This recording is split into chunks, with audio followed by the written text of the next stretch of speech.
You're listening to The Secrets of Star Trek, where we discuss the hidden layers and deeper meanings found in all the Star Trek TV series, movies, and more. And today we're starting with the second season of the Star Trek animated series Prodigy, covering the first two episodes of the season, Into the Breach Parts 1 and 2. I'm Dom Bettinelli, and joining me today on the panel are Jimmy Akin. Hey, Jimmy. Howdy, Dom. And we'd like to introduce to you Father Jason Tyler, who's joining us for the first time. Hey, Father Jason. Hello. So before we get into the show and talk about everything else, I do want to remind you to stick around. We have a lot of listener feedback at the end of the episode. In fact, we get so much, I'm going to save some of it for next week to make it more manageable. I want to encourage you to share the podcast with your friends, help us grow this community of listeners and reach more folks. I want to tell you about another show on the StarQuest network that you're sure to enjoy called The Secrets of Star Wars, which you can find wherever fine podcasts are found or at sqpn.com/Star Wars. So, and like I said, I want to introduce Father Jason. Father Jason, just tell us a little bit about who you are and maybe a little bit about your Star Trek experience. Sure. Thanks, Dom. Father Jason Tyler. I'm a priest of the Diocese of Little Rock. And as we're recording this, I am 1 day shy of my 19th anniversary of ordination. So I've been around a little while as a priest and currently serving in Fayetteville, Arkansas, which is where Jimmy lives as well. So I'm Jimmy's pastor for the last year or so. And but I first got to watching Star Trek when I was in either the 4th or 5th grade at school. And it started when a friend really pushed me to watch some episode and tell him what had happened or something, because he wasn't going to be able to see it, I think, or whatever. And so the first one I ever watched was a Next Gen episode. I want to say it was maybe the first season episode, Conspiracy. Wow. And now that was not a new one at that point, because Next Gen was in its 4th season when I started watching the new ones. But for that one was running as a rerun or something like that. But anyway, from the first one I watched, I got hooked basically to keep watching others. And so I grew up with Next Gen and then into Deep Space Nine and Voyager and picked up the original series, as we went and everything. And been a Trekkie, I guess, ever since that point. Nice. I'm sure when you watched Conspiracy the first time, you're like, oh, I can't wait to see these aliens show up again. Exactly. Yeah. What's going to happen here with these guys? And where are they? I want to add a note about how I met Father Tyler. I had moved exactly a year. I met him exactly a year ago today, because I moved the day after 4th of July. I arrived in Arkansas. It was a Wednesday. I arrived in Arkansas on Friday, and then on Saturday I went to Saturday Mass and at St. Joseph's Parish, which is near where I live. And on the way out, I thought, well, this is my parish now, so I'll introduce myself to the priest. And Father Tyler was standing by the door. And so after Mass, I come up and I'm planning to say, hi, my name is Jimmy Akin, and I'm a new parishioner. I just moved back to town. And I got as far as, hi, my name is Jimmy Akin. And he said, I know. He was already a fan of Secrets of Star Trek and Jimmy Akin's Mysterious World. And so it seemed appropriate, since Father Corey has, needed to move on to become a military chaplain. Well, Father Tyler's already a fan of the show, and both Star Trek and Secrets of Star Trek. So he knows what we do here, and it seemed appropriate to invite him on. That's right. And so glad to have you. Yeah. Thanks for the invitation. I look forward to being here. So another little bit of business I want to take care of before we talk about Prodigy is I want to tell folks about an experience I had on my vacation. I went on vacation to upstate New York with my family in the Lake George, Ticonderoga area, and we went to a few wonderful places, including the Shrine of the North American Martyrs in Auriesville, which is a fantastic, beautiful, holy place, and to Fort Ticonderoga, which is, if you know anything about American history, is a key location in the American Revolutionary War era. But there's another place in Ticonderoga that is very important to this show, which is, it's called the Star Trek Original Set Tour. And this one fellow named James Cawley is a huge fan, and years ago started collecting props from the original series, Star Trek, the original series, and then started building the sets from the original series. And what he's got there is it's like a very slick, high production value museum sort of place that you can go to. And it's not just the sets, and it's all the sets, but it's not just the sets. It's the Desilu soundstage, exactly how it was set up to film the show back in the 60s. So the way even everything is just arranged with each other, and all the corridors and the different rooms. There's a briefing room, the transporter room, the sick bay, the bridge, and they take you on a tour and they tell you a lot of history, and there's a lot of props from the show. There's even that little hidden panel that goes up from the Mirror Mirror episode where Kirk had the Tantalus device to the evil Kirk could kill his enemies. Just a lot of great little lore, and they often have people associated with the show come up and do events, lead tours, including William Shatner, who, as we're recording and releasing this episode, within a week, Shatner will be there. I think he goes up every summer and leads tours and talks about his experience on the show, which would be fascinating and amazing. So if you're ever up in upstate New York, in the Ticonderoga area, Burlington, Vermont isn't far away either. If you're ever vacationing in Vermont, go by the Star Trek original set tour and check it out. I have a photo of me sitting in the captain's chair on the bridge of the Enterprise. And let me tell you, as a guy who started watching Star Trek with my dad, sitting next to him on our family couch, Saturday afternoon reruns in the 70s, that was a big deal for me, and I was so grateful to be able to do that. So just wanted to tell you all about that before we got into the show. So. Dom, do you know if they do any film in there for like fan productions? That is a good question. I don't. Yes, they have done. In fact, I think that's why he originally built it, was for a fan film effort that they were doing at the time. So I'm pretty sure they do. I don't know if they do it much anymore, but I should have asked that when I was there, what productions they did there. I wonder if they did Star Trek Continues there with the Vic Mignogna thing, which is going to come up in our feedback. That's what I was wondering. Yeah. Yeah. I'm pretty sure that they filmed that there on that set. And it's pretty awesome because even like the screens above the bridge stations are all video screens now, not like they were in the original, set, which they were just static images. So they've really, where appropriate, it seems appropriate. They've added some things. So, yeah, it's really nice. Cool. All right. So all those preliminaries aside, it is time to talk Prodigy. And Jimmy, can you give us a recap of these first two episodes? This week, Admiral Janeway recalls the gang from last season to active duty for a mission, all except Gwen, who's on her way to her home planet Solemn to make first contact and try to avoid the civil war that happened in the future in the original timeline, as we learned last season. Janeway says that the mission is to study the stable wormhole that leads to Solemn 52 years from now, and they take the new Voyager there. But Dal and the gang learn that Janeway has a secret classified mission to go through the wormhole and rescue Chakotay, who, it turns out, was the one that launched the Protostar into the past to preserve the timeline. To preserve the timeline, they need to wait 41 hours when Chakotay is scheduled to launch the Protostar.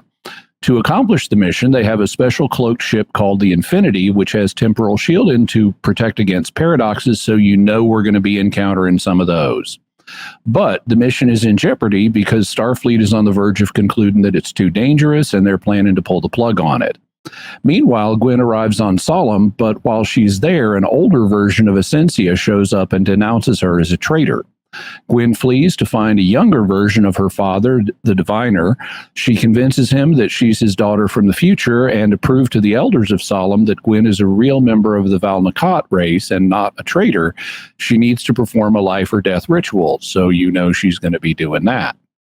Meanwhile, on Voyager, a Vulcan cadet from Nova Squadron named Majel learns about the secret mission and is in the process of taking the rest of her squadron to find the cloaked ship so that they can file a report with Starfleet. Dal and the gang get there first, and a hectic struggle with Nova Squadron ensues. Majel and our heroes accidentally launch the shuttle through the wormhole to the future before the Protostar has come through. But a mysterious alien presence appears alongside Voyager and says that this is the right time. The end. That's a lot for 2 22-minute episodes. It was packed. Mm-hmm. Father, let's ask you first. What's your overall impression of these 2 episodes?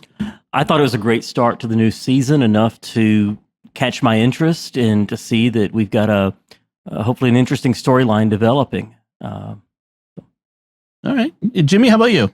Yeah, I thought it was a good beginning. I had not gone back and rewatched first season, so I was curious to see how much are they going to catch people up, for like new viewers or people who haven't seen it since the original season came out. And I thought they did a good job of reminding us of what has happened before without it becoming too distracting, just exposition dumping a lot. I thought it was interesting that they essentially hit a reset button so that the kids, last time they take this ship, which they're not supposed to have, and they go on this mission, which is to find the Federation. And they're starting from nowhere. They have no status, they have no rank, they have no nothing. And they basically did that again this season. Mm-hmm. So the kids are shoved down to the bottom of the hierarchy. Mm-hmm. They have no status. They get a ship they're not supposed to have. They take it off on a mission, this time to find Chakotay instead of finding the Federation. So it's essentially thematically a redo of the first season, but I think that's appropriate for a kid show. And so I thought it was well done. I found the graphics a little less distracting this time around than I did the first time, because as listeners may remember from when we reviewed the first season, I described this as the most Star Wars Star Trek ever because of how much the graphics look like Star Wars animation. This time it felt a little more familiar. I think that's not just because I'm used to it, but because we're in a Federation setting right now. So you have familiar races and ship designs and stuff like that, and as opposed to Tars Lamora, which was just very un-Federation-like. So I liked it, and it felt a little more Star Trek-y to me. So I agree. This felt much more Star Trek than season 1, which is undoubtedly due to the setting. So much more of the setting is familiar. The just the protocols and the things we talk about and the people and all that sort of thing. So I did notice that. I liked very much the interactions of our main characters, the way that they maintained a continuity with where they were at the end of season 1 and were progressing. I know it's a kid show, so I have to allow for it, but I'm a little bit frustrated. Not in a negative way, because I know it's a kid show, but with the way Dal sort of barrels forward instead of making the logical choice, does the thing that is bound to be a bad idea, but I get it. It's the character that they've developed. I'm really interested in the Gwyn on Solemn aspects of the season and how they're going to do that, and what is going to happen with the diviner, her father, who is very different now. Really happy with the casting of the show. I just want to talk about some of the it's great that we have the actual Janeway. We have got with Kate Mulgrew. We've got Robert Picardo as the Doctor, which was a fantastic addition. But also some other actors we may know who came back from past season.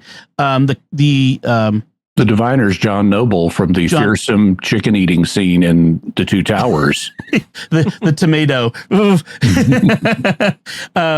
And then Jason Alexander from him from Seinfeld as the counselor on the Voyager. Daveed Diggs, a lot of people might know him from Hamilton, but he's been in other things as well, as Commander Tysus, the XO. Jamil from The Good Place, among other things, Mhm. as Essentia. So it was nice to have them back. And Robert Beltran as Commander Chakotay, just in a brief appearance in the episodes. I had not realized, but the actor, and I forget his name, but the actor who plays Jankum Pog is Derek from The Good Place. He's he's the sort of clone computer boyfriend of Janet who doesn't function right on The Good Place. Right. Jason Mantzoukas. Yeah. Yeah. It's funny with these animated shows, when you see the actor, and you're like, oh, that voice with that. Yeah. Okay. I get it. Ella Purnell plays Gwyn, and just the same actress, but now I realize she was in the Amazon series that just came out, the Fallout series. She was the main character in that. I'm like, oh, I didn't realize that until I looked it up on Memory Alpha. It's like, wow. So it is great to have these characters back. It is in this. One thing we should probably mention is, where can you watch this? It's not on Paramount Plus anymore. In case people don't realize, it's on Netflix. It moved to Netflix from Paramount Plus. Paramount is in big financial troubles. In fact, I think today they're going to announce a merger with Skydance Productions.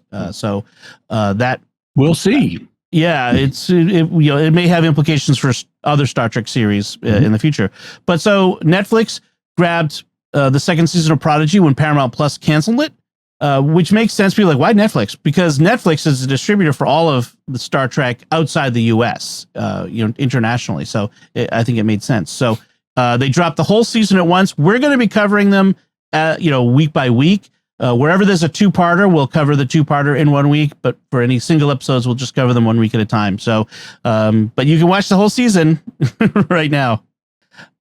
So let's talk about this episode. The Protostar crew is now not in Starfleet Academy. They're in a Starfleet Academy prep school, like in a lower school, getting them ready for the rigors of the full academy, and which is something they discussed at the end of last season. And they've each kind of shuffled into their particular specialities. Murphy is in security, or Murph is in security, which is, I think, funny, the blob character. Rock is in biology, who's figured out how to stop tribbles from multiplying, which was a reference. I think she references the short treks, The Trouble with Edward, I think it was. Jankum is in engineering. Zero is in medical, I guess. And Dahl is skipping class. Which is, yeah, although they ultimately put him in command training school. Yes. The one thing I liked about Jankum is he's making an effort, now that he's in Federation Society, he's making an effort to be polite, which, he was not last season.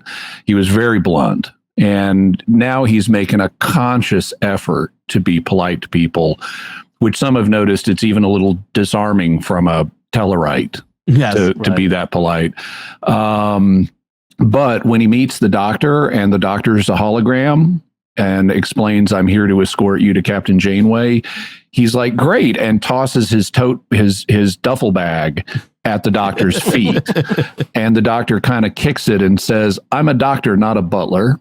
Which is, there we go. There's our line. Absolutely. Yes.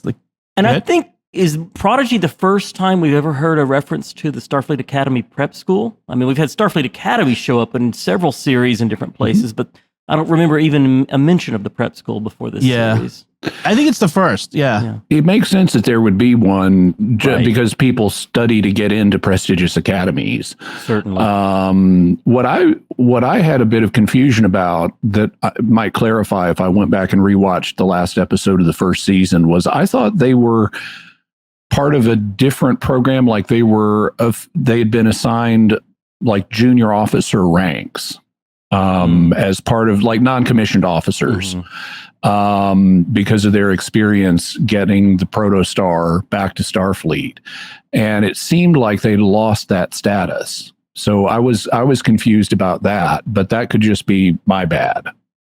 I don't remember that. I honestly don't remember one way or the other either. Yeah. By the way, there are the U.S. military academies have prep schools. So there is precedent for that sort of thing. It's like West Point has one. By the way, speaking of good lines in this, there's also a nice bit where, since this season is going to heavily involve time travel, because we've got this present Solemn and 52 years in the future Solemn. Yeah. They make a recurring gag out of the fact that Dal has not read Temporal Mechanics 101. And they keep bringing that up. Haven't you read Temporal Mechanics 101? But Dal has a great line that's a nod to Doctor Who, where he says, all this timey-wimey stuff hurts my head.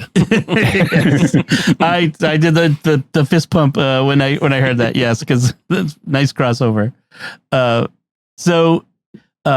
Should mention for the ship geeks out there, Father Jason, I don't know if you're a ship geek like Father Corey and I are, but the new Voyager, it's a Voyager A, so it uses the same registration number, but it is a Lamar class science vessel, and they said it's got 800 crew, 29 decks. So I'm thinking it's probably similar in size to the Galaxy class Enterprise D, a little smaller. Sound right, yeah. Yeah, just a little smaller. It's got the slipstream drive, which was, late in, was that late in DS9 when they talked about that?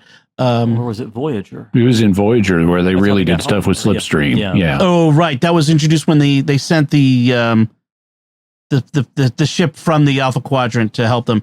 But yeah, slipstream is like that faster than warp drive sort of thing. So that's in there now. And we also get mention of the Romulan evacuation because of the supernova. We talked about that several times recently. And Janeway makes a reference to the fact that she's taking command of the Voyager because so many in Starfleet are involved in the evacuation, which is interesting that they would, that kind of explains why is an admiral in charge of just a regular starship. Yeah, she also mentions Admiral Picard and says she told him that I wouldn't lose this one in the Delta Quadrant. Right. Got it back. Another admiral gets name dropped too, Jellicoe. Yep. Who apparently is her boss. So. Right. Yeah, we saw that in the first season. Oh, sorry. Yeah, that's right. That's right. We saw him in the first season. Yep. And once again, even though he is actually an awesome captain, they're painting him as the bad guy because he's the one who wants to pull the plug on this mission. I sometimes wonder, it's like, I can't remember the actor's name, but because of he so often plays such a bad guy, like on Stargate, he's Vice President Kinsey. It's like you prime to not like the guy at the mention of his name, even though it may be a completely reasonable thing he's saying. So it is funny. By the way, while you're doing your ship geek thing, we also have this new ship, the Infinity. Yes. Which is small and cloaked. And as they point out, cloaked ships are illegal in the Federation.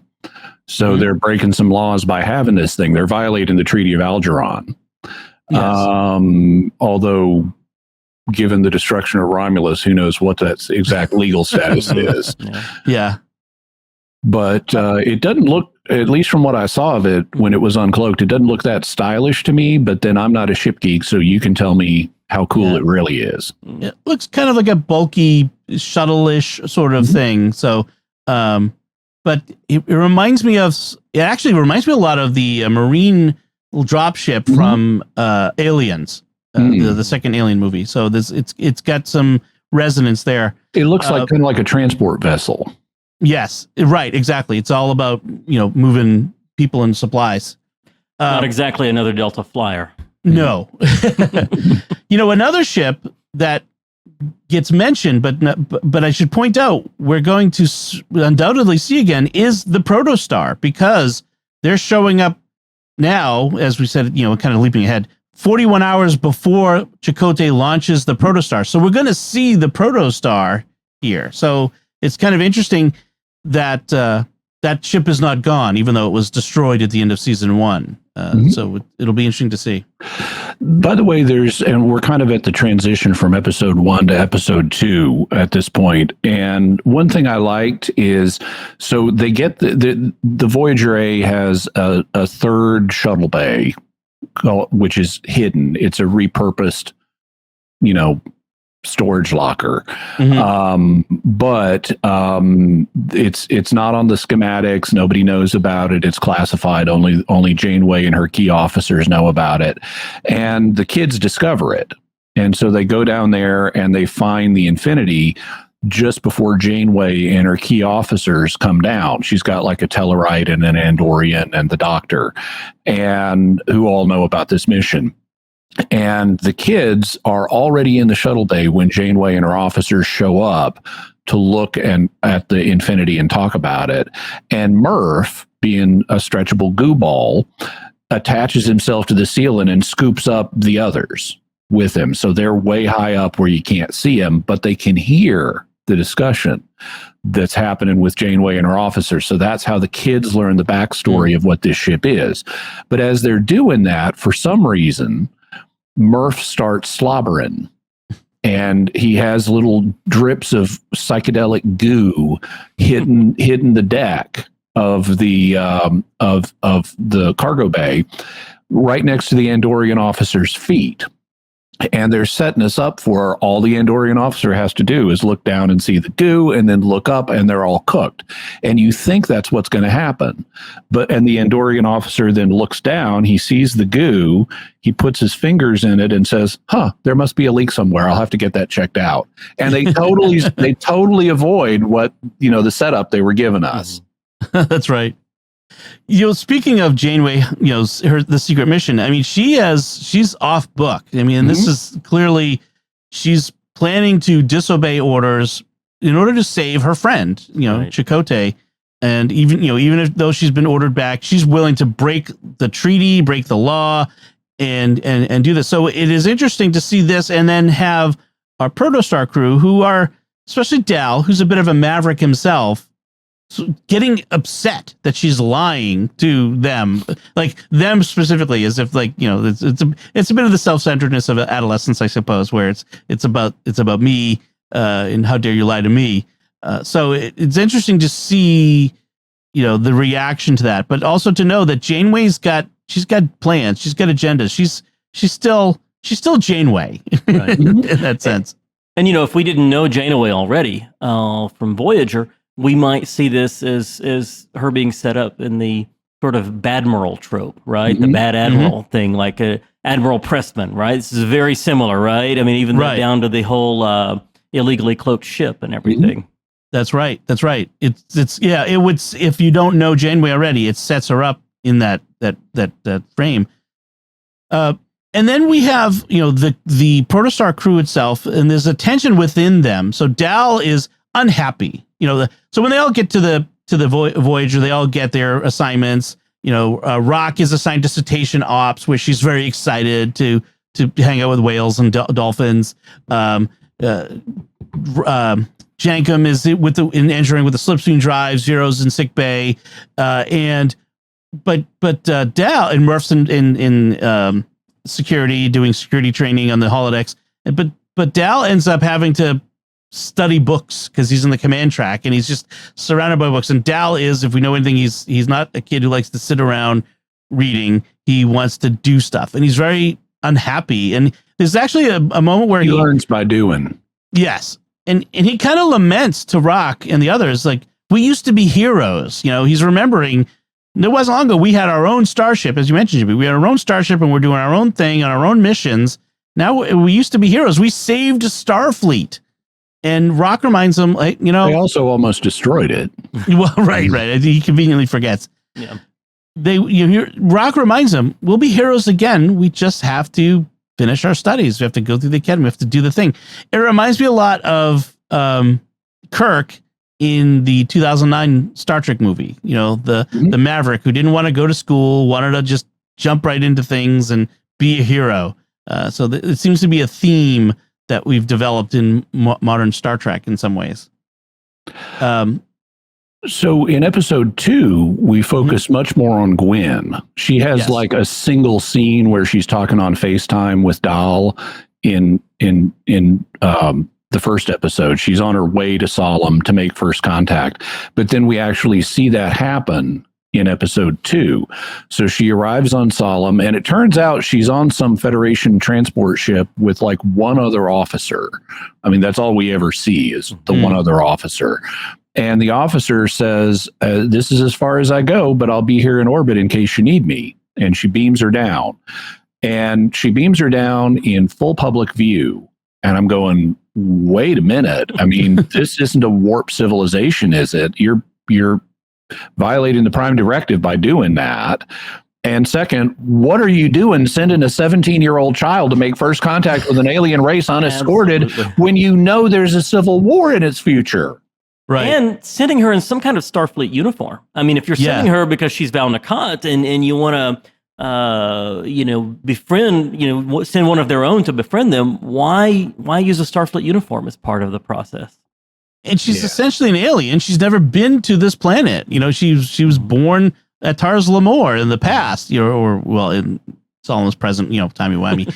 But yeah, I thought the same thing. Like, why are you sending this pre-cadet on this alone? That's the big thing. It's alone on this mission. Yeah. Like, she doesn't have anyone to advise her. Yeah, this seems to me to be a flaw in the writing, because if they know that First Contact destroys this civilization in its future, they would handle this super carefully. It's like that Next Gen episode where, they did a covert First Contact and only made First Contact because, like Riker got knocked in the head or something like that.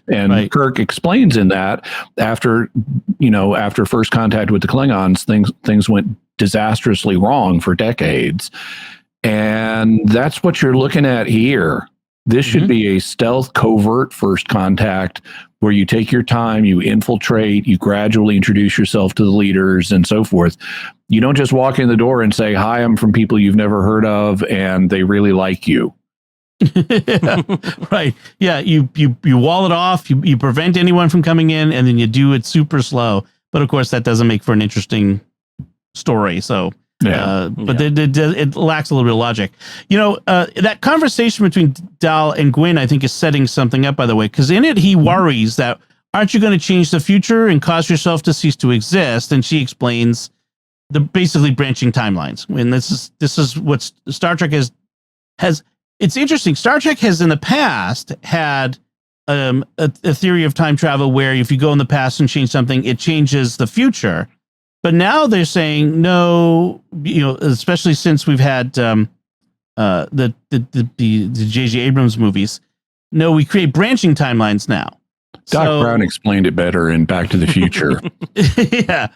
So, but I think what they're doing is setting up the fact that we're by Dal and the others preemptively going to Solemn 41 hours before the Chakotay launches a Protostar. He's going to change the future. But by doing so, he's not going to erase his past, erase who he is. So I think that's why we get that conversation, at least. And we got those temporal shields on the shuttle to deal with anything, too. Yes, exactly. Those will be, I'm sure, be used a lot. So you mentioned Essentia made it to Solemn before Gwyn did, and that creates problems. For people who may not remember from last season, after Solemn's civil war in the future, they sent back two people in time, at least two people in time.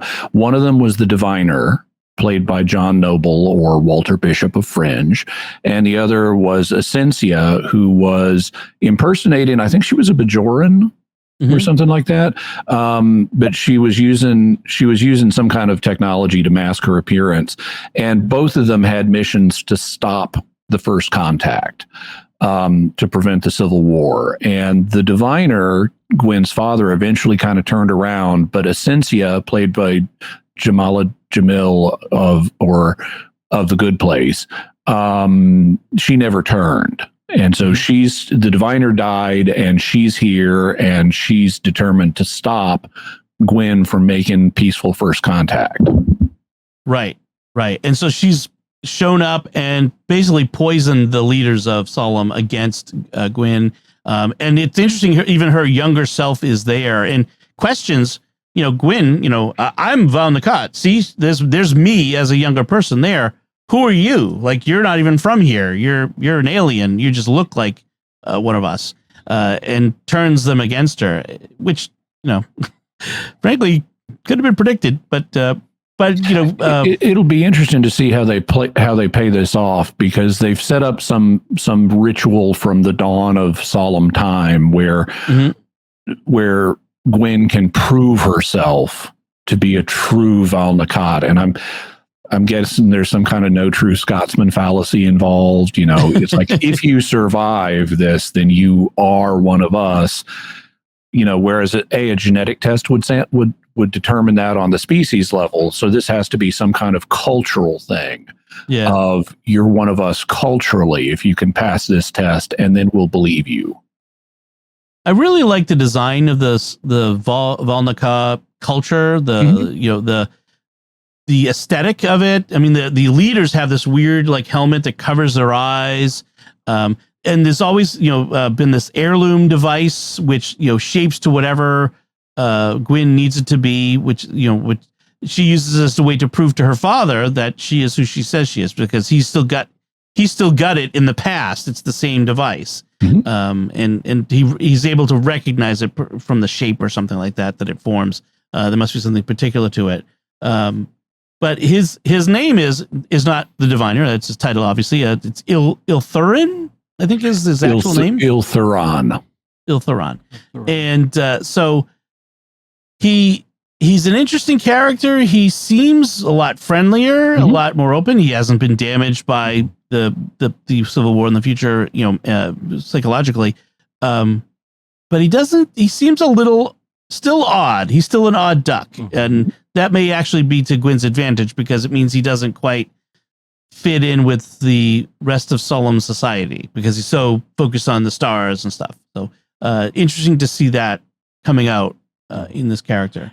And it adds a little depth. One thing's about a kid's show is your villain tends to be a very just almost pure evil. You don't see any redeeming qualities. But in this way, using a little time travel and whatever else, they're showing, I guess, the good side, so to speak, to this man who was pretty much pure evil in the first season.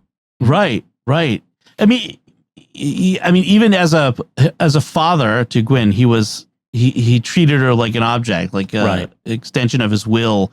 And I like the idea, that as a kid show, they're exposing kids to the idea that not everyone necessarily starts as evil. No one starts as evil. No one is born evil. Something happens to them to send them on that path. And so there's that interesting aspect of it. One other last bit that I have for this one is just how once Janeway discovers that Dahl and the other Protostar crew have figured out what's going on, she gives them the eyes-only briefing, the special briefing, and then they walk out of the briefing room, and Dahl immediately spills the beans. Not intentionally. Not intentionally, right. but mistakenly, to one of the Nova Squadron, Magel, which, by the way, clearly an homage to Majel Barrett Roddenberry. And they've said that explicitly. Yeah. Okay. So, who's a Vulcan member of Nova Squadron. And for folks who don't remember, Nova Squadron was introduced in The Next Generation. They're a group of the First Duty academies. Yes, the first. Thank you. That was the title. Elite Academy cadets who are clearly always selected for being jerks, I guess. Mm-hmm. and overconfident. They also show up in DS9 where they're running that ship that has been out of contact with the Federation during the Dominion War for like a year. That's right. Nog was on board that one, I think. That was. Or there they were called Red Squad. Red. Yeah. So maybe they're two different groups. I'd have to check. Might be. Yeah. So she gets Magel. Her first thought when she hears about this ship is it needs to be reported to Starfleet. And so she's getting her gang together of Nova Squad to come down and look at it. And so they can make their report. And our gang gets there first, and they're trying to defend it. But during the scuffle, Magel nerve pinches Jankum, and Jankum's head bonks a control panel that triggers the go through the wormhole program.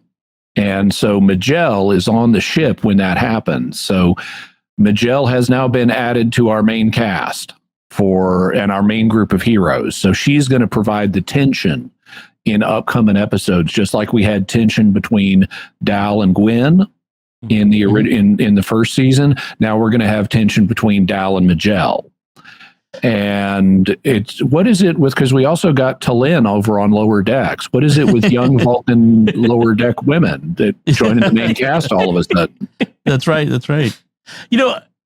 Was it Rock and Murph who got left behind, I think? I don't know that any of the kids got left behind. I think the kids were all on the ship when it launched, although I could be mistaken. That scuffle was pretty intense. Yeah. I'm pretty sure Rock and the other two members of Nova Squadron got left behind. Okay. You're right, Dom. Yeah. Yeah. I just don't know whether Murph did or not, because I'm remembering when Zero activated the seatbelts, the only ones I can remember seeing get, belted in was Magell, Dahl, Jankum, and Zero. So I don't think the Murph others did get left behind as well. Yeah, what will happen is it means we're going to be shifting perspectives between Solemn Future, Solemn Present, and Voyager. Yep. And so the last thing I wanted to talk about is the alien presence that showed up about, the glowing ball. Now is not the time. Now is the time. And what do you think about that? Is that, I think it's Chakotay. It knows Janeway's name. And when it first shows up, it says, "You cannot go, all be lost. Janeway, do not enter the anomaly." So it knows her name, it knows her mission, it knows what she's trying to do, and it's trying to affect the time-in. And then later, when it shows up again after the Infinity is launched, it says, "Janeway, time is now." So whoever it is, it knows her, it knows what she's trying to do, and it's trying to help her do it right. It's Chakotay. Interesting. Either Chakotay or Chakotay's animal spirit guide, right? Oh, yeah. Yeah, I wouldn't put it past them. I was thinking maybe it was Iltheron, just knowing the future, because it's someone who knows what's going to happen in the future and what could potentially happen. So I wonder if he also maybe sacrifices himself again in the future, say at the end of the season. So it'll be interesting to see what happens. What I want to know, Father Tyler, is does Voyager A have a new spirit guide to guide it? Because last time they kind of lost the lottery. They got like a little salamander. Yeah, it's not the most fearsome spirit guide. They should get something better. They should get an upgrade this time. Hopefully they get an upgrade, right? Bigger ship, more crew. Maybe he gets a bigger spirit guide. Yeah, something with a little intimidation factor, maybe. I wonder if it was a salamander, because that time Janeway and Paris became salamanders and had babies. Let's never speak of that again until we have to talk about it. So Father Jason, do you have any other thoughts on this episode? Any other notes? No, I think we covered pretty much everything I had marked down. Again, I think it's a great start to get us interested and to see what's coming. Obviously, a lot of time travel issues going to happen this season, and I look forward to seeing how it develops. All right. Hey, Jimmy, how about you? One thing they did that I liked was they assigned Rock to Cetacean Ops on the ship, and we've almost never seen Cetacean Ops. And I mean, they mentioned it occasionally. It was in the plans for the Enterprise D, but we never heard about it on Next Gen. But they've mentioned it subsequently, and we actually get one episode of Lower Decks where they kind of romp through it. Yeah. And they do something similar here where Rock has been assigned to it, and so she's talking about the dolphins and stuff. But then on their way to Shuttle Bay 3, they're climbing through Jeffries tubes, and they open a door, and there's a humpback whale there. Yeah. And so that was great seeing the humpback whale. Yeah. Captain, there be whales here. And that whale gets a name. I've watched a couple episodes ahead, so I may maybe later that the whale gets a name. Do you guys remember that? Because I don't want to spoil it if you I haven't seen it yet. Okay. All right. Yeah. Then watch for it later, I guess. Okay. Well, good. I'm glad it's coming back because I want to see more Cetacean Ops. Yeah. Yes. Rock complains that the dolphins get out of sorts if they don't get their feeding on time or something like that. It was very funny. All right. So that's it for Into the Breach parts 1 and 2, and a good start to season 2 of Prodigy. So we'll be just going through that next week, the next episode. But as I mentioned, we have listener feedback we want to go through and discuss. And our first bit of feedback comes from episode 308, the Voyager episode Revulsion. And this comes from Mark Gillies on YouTube, who writes, I was always disappointed with Seven. When I first heard there was going to be a Borg on the show, I was excited. I thought she was going to be a Borg in the true sense of the word. Black outfit, pale skin, laser eye pointer, and then she would become more human, both physically and psychologically, as the show progressed. I was not expecting the Barbie Borg. I believe the show missed with that. Yeah, well, the Barbie Borg was the whole point. That's why they brought her on the show, was to boost ratings. And so you did get the true Borg for 2 episodes, but then they take almost all the appliances off her, and she gets her contentious relationship with Janeway for a while. Right. Crystal Hart on YouTube writes, I didn't expect they would show the hologram doing the murder at the beginning. I think they should have revealed that later. I did like the episode and your thoughts on it. Mm-hmm. It was an interesting writing choice to let us know right from the beginning that the hologram is the murderer. They could have held that back, and it would have made the episode a little more mysterious. Yeah, but I think it made it a little bit creepier to know to see. So then you see the hologram's interactions and knowing that it's a homicidal hologram. It's kind of like watching Psycho the second time after you see it and you know who Norman Bates is. Yes, right. And then on by the way, so Dom, you sometimes complain about prequels and as if they're intrinsically problematic and stuff, and which I totally disagree with. and I now have, it occurred to me this last couple of weeks, I rewatched all 5 seasons of Bates Motel, which is, I didn't rewatch all 5, but I rewatched Bates Motel, which is a contemporary prequel to Psycho. And so now anytime you say anything about the intrinsic problems of prequels, I'm going to rebut you with just 2 words. Bates Motel. Because they got 5, it was like the most popular show on the network. They got 5 seasons building up to the events of Psycho. And you know from episode 1 where this is going, and they nevertheless make it a really entertaining ride. It may be the TV show that proves the rule in the sense, I think it's not so much that prequels themselves, like the idea of a prequel, is problematic. It's that prequels are so often poorly done. Yes, because you just know where it's going, and there's no drama in it because the way that they built it. It's just not going to work out. But if you build it right, you get 5 seasons before you head up to where everyone knows we're going. Yeah. I mean, Enterprise could have, Strange New Worlds is a rebuttal to the prequel problem, because it's a great series, because even though we know where things are going, they're still doing a great job with it. So I agree with you. It's not that they're intrinsically problematic. They're just so often problematic. Yeah. Enterprise Desert Crossing, that was our episode 309. Crystal Hart on this one says, I enjoyed your thoughts on this episode. I liked the episode and knew from the start Zabral was wanting something, but I didn't know what. I liked the Zabral character, and the actor did a good job in my opinion. I was glad they didn't have a long desert survival story. I think they are boring too. Yep. I did think the ending was good, where they said they couldn't help Zabral in their conflict. The episode was pretty good, not my favorite. And then on the TNG episode, The Enemy, Georgius Rex on YouTube writes, I thought it was a brave character choice to let Worf stick to his guns, even if in this case, it is also wrong from a human/Catholic perspective. In other episodes, there's a temptation for the other characters to rub his nose in Federation moralizing. The original writers certainly knew about radio encryption. In the Deadly Years, Kirk deliberately uses a code that the Romulans have broken in order to bluff them. The episode with the Starfleet cloaking device is the Pegasus, with the cool villain Admiral Pressman. Apparently, after the Treaty of Algernon, the Romulans went into isolation between TOS and TNG, so it must have had some upside. And what he's referring to there about Worf sticking to his guns is this is the episode where Geordi and a Romulan get stuck on Galorndon Core, and one of the Romulans is injured up on the ship, and only Worf has the right blood type to save him, and he refuses to save him.